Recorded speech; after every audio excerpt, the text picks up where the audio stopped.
Hello, welcome to Gardener's World. I'm just putting the finishing touches to the mulch here in the grass borders, and I use pine bark, which is slightly acidic and also low fertility, which is great for grasses. Grasses do best when the soil is not too rich. Otherwise you get lots and lots of lush growth and they don't really get that nice vertical strength. Now I'm going to leave it as it is for a month or so, and then I might add a few more deciduous grasses, but I've got some evergreen grasses that I want to be planting in the garden a little later on.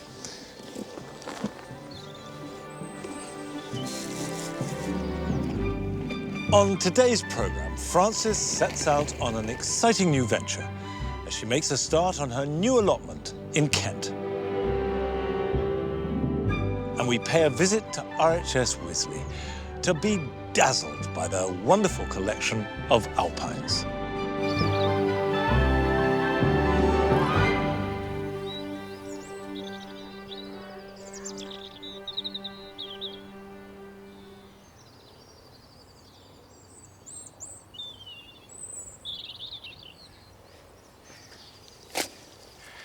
This is the Paradise Garden, and you can see the tulips, acuminata, just beginning to appear.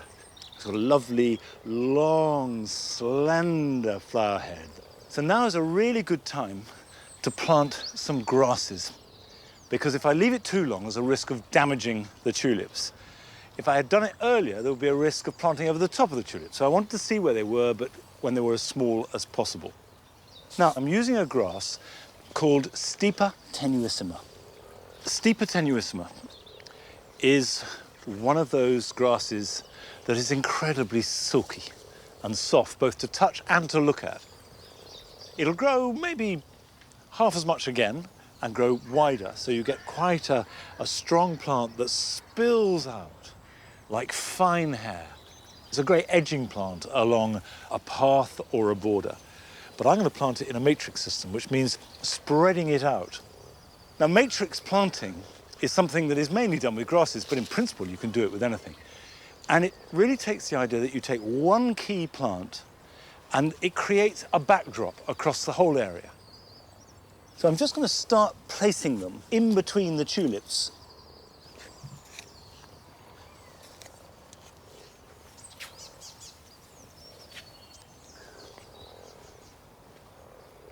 These roses, which I planted a month ago, and you can see that there is new growth already, and the roses will be set against the backdrop of the grasses, just as will the tulips, and then there's Verbena bonariensis, which I'll plant out in a few weeks, and Torbagia, which is fairly tender, so I'll wait till the last frost before planting that out.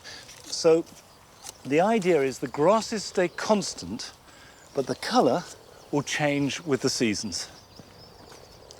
Always place the plants before you plant any, because you can't really tell as you're going along how they look. And it is important that the general overall appearance looks right.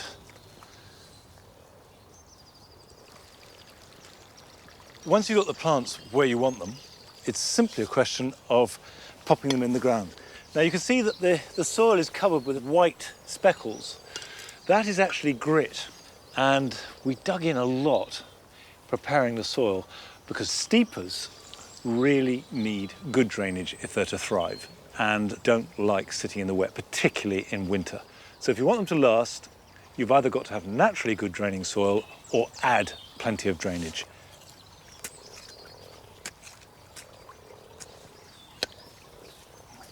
And of course, it means that the soil is very nice and easy to work. Don't plant too deep because we don't want them to sit in a puddle in any way. There we go.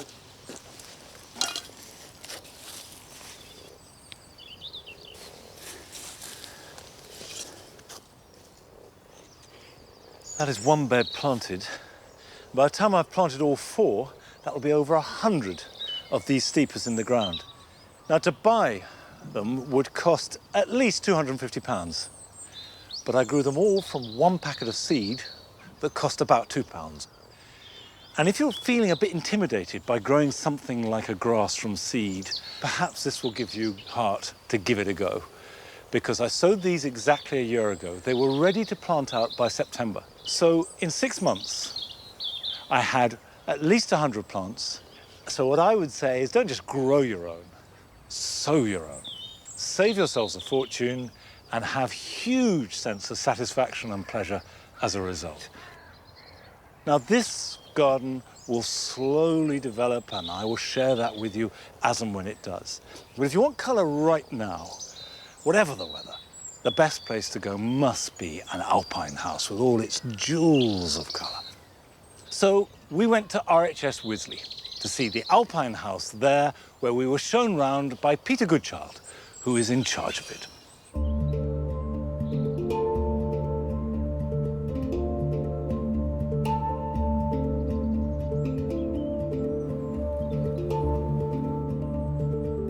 Botanically, an alpine is anything that grows above the tree line on a mountainous region. Over time, that has extended onto any plant that kind of grows on a mountain. Because of their compact form and ability to endure harsh conditions, alpines make the perfect plant for brightening up a small patio or balcony. As long as you get the compost mix right, with free draining open soil and watering through their growing period, it can be quite an easy plant to grow. Alpines are generally a compact form because of the conditions that they would endure on the mountainside. This Dionysia is a typical alpine plant in the way that it grows. So as you can see here, it's lovely tight cushion. If you imagine this getting hit by the wind, it would deflect it and hold the plant together quite nicely. There's always an alpine for every area. So if it's dry and hot, you can look at plants from the Andes. And then also if you've got like a moist area, you can look at kind of meadow plants that would love the damp soils. There's a huge range of colours with alpines, ranging from pale blues over to the bright pinks and purples. I love the cushion forms because when they're in flower, they just look like a dollop of ice cream.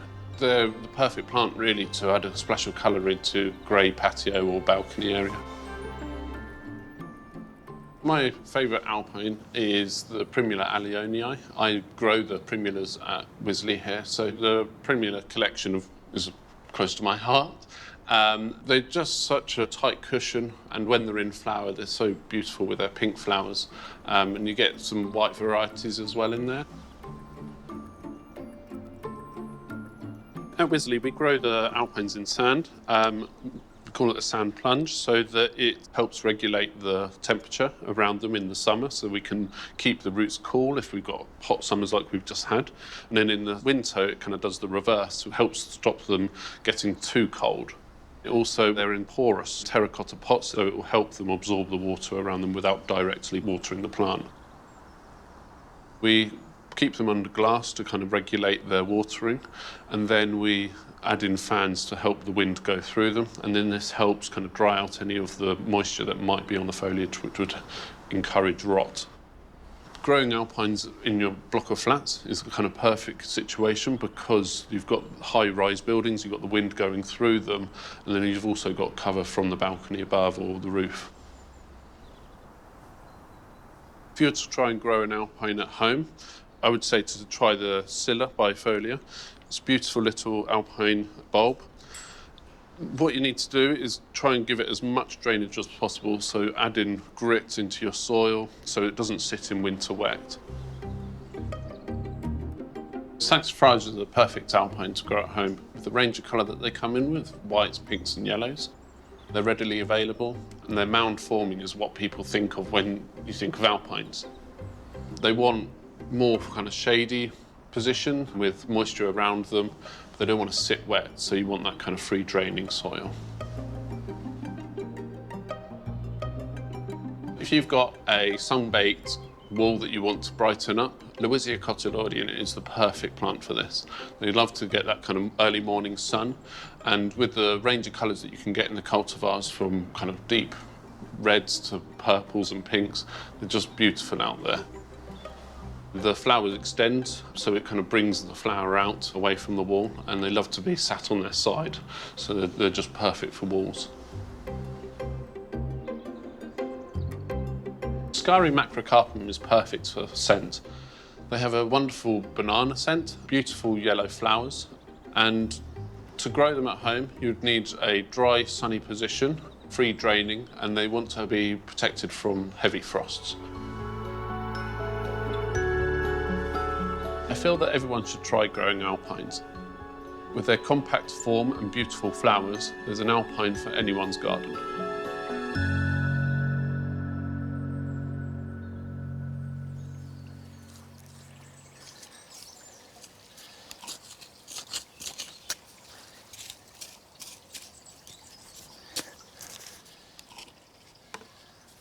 There we are, the last one.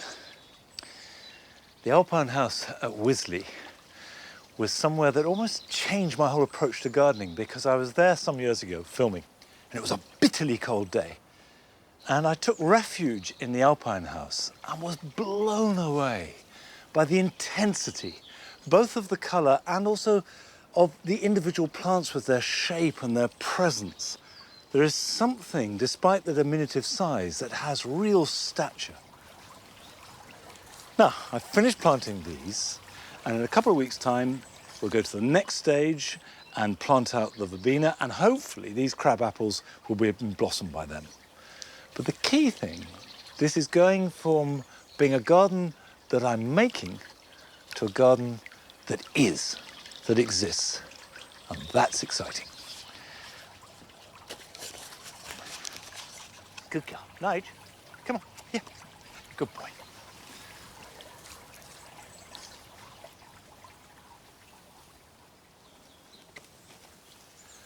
One of the real treasures of spring is here in the copse, which are the wood anemones. They open out like stars when the sun shines and then close up at night. And they only last a few weeks, but while they do, I love them.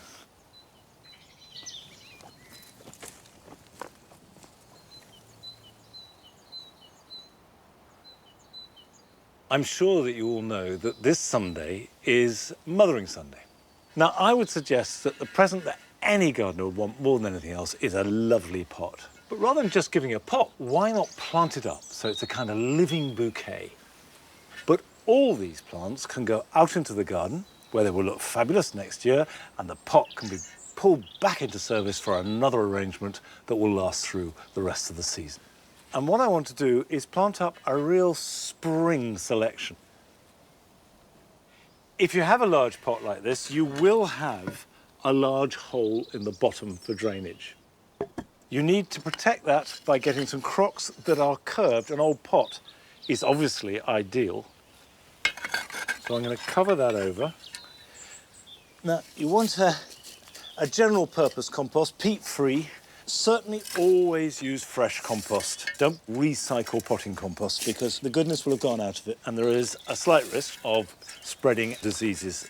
My centrepiece is this euphorbia. It's Euphorbia martinii. It's a Mediterranean plant with lovely glaucous leaves and these fabulous, bright, zinging green flower heads with little touches of red in the eye. Now, one thing I would say is when you are planting or handling euphorbia in any way, just be aware that the sap, which is very milky, is caustic and it will irritate your skin. So that if you get any on your hands, wash them.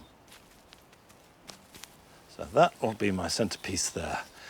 Now, to go in front, I've got erythroniums. This is Erythronium pagoda, this amazingly delicate and beautiful open petal flower.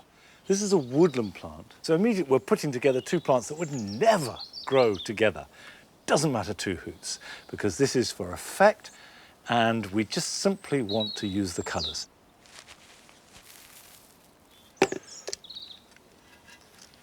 That will go there like that. Now, I've chosen a colour scheme that is very limited. It's essentially yellow and green with just these touches of red. And my advice would be that when you are creating a container of any kind, is keep it simple. It's fine just to have one plant, just daffodils or just erythroniums. Now, I've got this little daffodil. It's called Hawera. It is very delicate, and I think it'll add a lightness which will counterbalance the rather heavy quality of the leaves of the erythronium. The final element is yet another yellow spring plant, and this is the cowslip. Cowslips are a primula of open downland. So when you come to plant these out, put them in open sunshine. Don't tuck them away in shade. So that can go in there. Should get one in like that, I think. There. Now, I can just top up all the way around. It's important just to work the soil in, under and around the roots.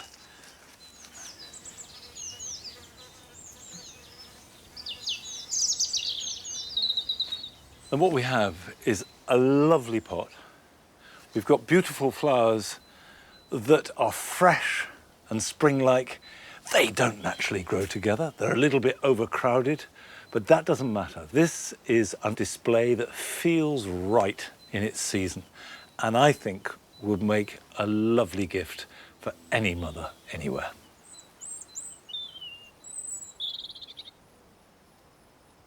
Now, we join Frances in the middle of winter on a particularly windswept corner of Kent, and she's extremely happy about it.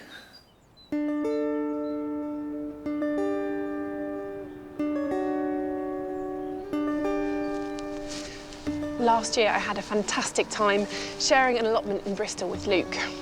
I learned a lot about allotments and allotment life and growing fruit and veg. But one thing I learned was that I still really desperately wanted my own space. I've been 6 years on a waiting list now, and finally, I've got lucky.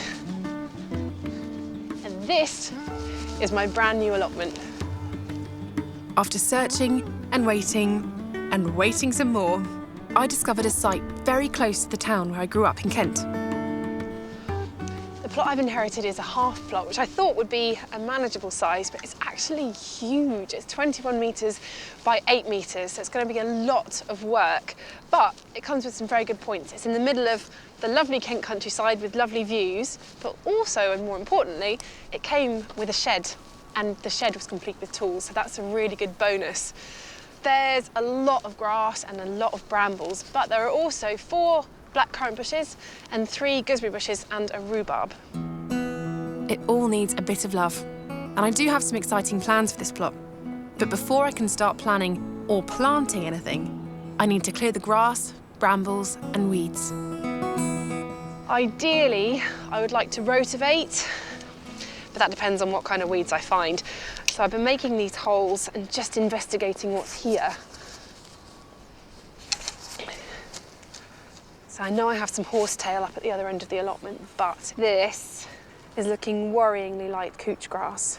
Now the problem with this, and any other perennial weed like bindweed or ground elder, is if I rotivate it, this then chops into lots of tiny pieces, each of which will become its own brand new plant, so I'm making the problem so much worse. So I think I will be hand digging this whole site, which might take a while. With a plot this big, I could be here all year. So I decided to call in the troops for a family dig day. You going to do some digging? Yeah. All right then, let's turn this off. Bye. Mum, Dad, sister, nephews and friends all got stuck in. And as the old saying goes, many hands make light work. And, hopefully, we knocked back those pesky weeds. Back in January, the plot was looking rather bleak.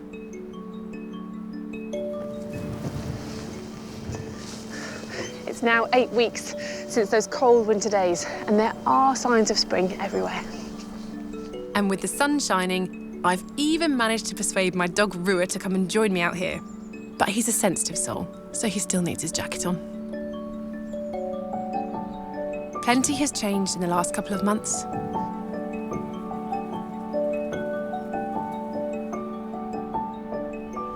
But probably the most noticeable change is this, my new greenhouse, which is obviously not quite finished. And it's also not quite new. I salvaged this from a friend's garden, which is really great because it means it saved it from being thrown away. And it's sort of an ethos I want to carry on through the whole site, to reuse and recycle as much as I can. And although there's a lot of work to do on this, at the end of the summer, I'm hoping it'll be a real jungle in there. As for the rest of my plot, I've got big plans.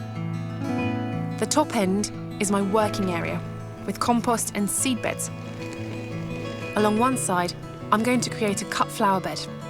And further down, I'll grow my annual vegetables. But I'm especially excited about growing plants and herbs for medicines, cosmetics and dyes that just add an extra layer of purpose. And I'll be growing some really unusual and exotic produce. At this time of year, there is still a risk of frost, so starting anything too exotic right now is a slightly risky business. But one thing that I do need to do as soon as possible is this. This is my peach tree. It's called Peregrine, and it will go in the greenhouse eventually. But if I want any peaches this year, it needs pollinating, and there are very few bees around.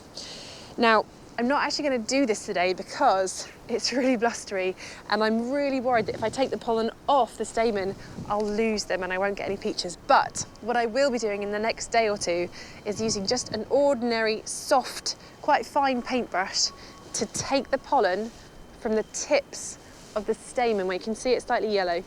Let it rest on the brush and then brush that pollen onto the stigma in the centre of the flower. And then hopefully all the hormones will be released for this to produce lovely peaches. And I will be pleased if I just get one in my first year. It will be worth all of this fiddly effort. So I'm now going to take this tree somewhere very safe until the greenhouse is finished and I can safely bring it back here. But I think this wind is going to be quite a constant theme. It's such an exposed site. So I need to do some research into how I can make this allotment work.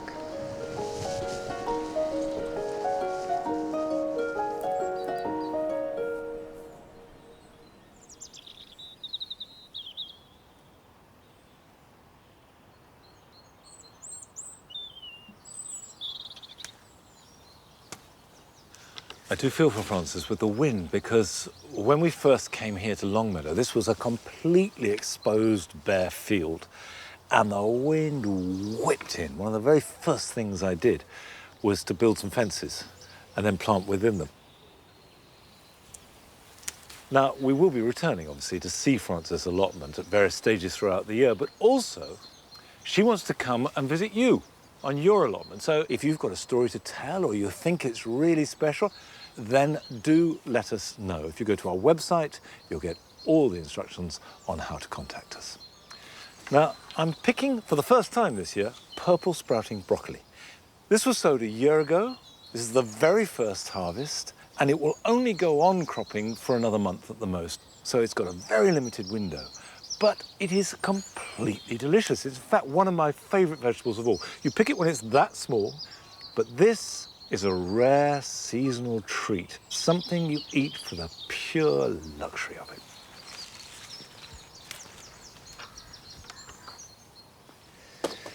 If broccoli is one of those crops that you devote a whole year to a few weeks of delicious harvest, then what I have here is very different, both in concept and in timing. We've got some spinach and some rocket. These are both cool weather crops. They do best between about the middle of March and the beginning of June, and then again in autumn. And if you sow either now, you can harvest them after 4 or 5 weeks. And in the case of spinach, it should carry on into summer without bolting unless it's very hot and dry.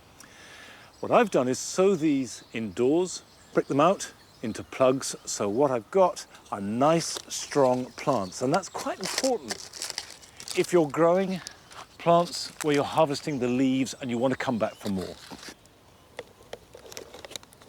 And you can see that that is absolutely ready for planting out. We've got a nice root system on the surface, but it's not wrapping around. It hasn't become pot-bound. So if I start to plant this up and just pop that in the ground like that. Now, the sort of spacing we're looking at is a handspan, which is, depending on the size of your hand, sort of between 6 and 9 inches apart, and no closer. You will not get more leaves by putting them closer together. Now what I will do is make sure the spacing is right, and this is where a board comes in handy. And the reason why you grow vegetables in straight lines is not because you want it to look nice and straight and strict and tidy, but because when you're hoeing, it means there's much, much less risk of damaging the plants. There's always a period after you plant out plugs of about a week when they don't grow much. It's a kind of shock to their system. But once the roots get out into the soil, then they establish very quickly indeed. And then with a plant like rocket, you can have leaves ready to harvest within 10 days or so.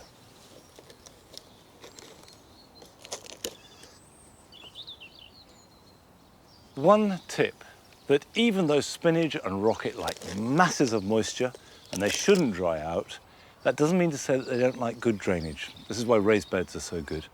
But don't forget the water, because then they will go to seed. Right, that's one job done in the veg garden. Here are some others for you this weekend.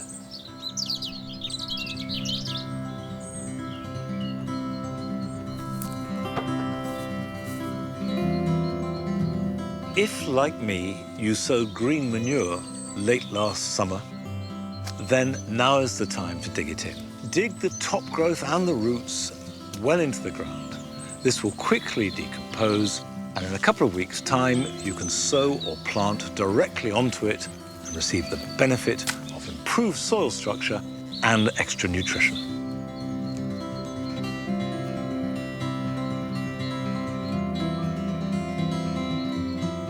If you're growing sweet peas from seed, it's now time to pinch them out. And that means taking off the top few inches of each plant. And this will encourage bushy side shoots, which will carry more flowers for a longer period.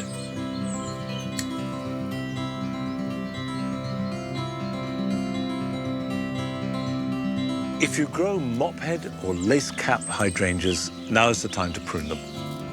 Cut back all last year's flowering stems to a pair of healthy new leaves. While you're doing that, check for any damaged or crossing stems and remove these down to the base of the plant. Come on, Nige.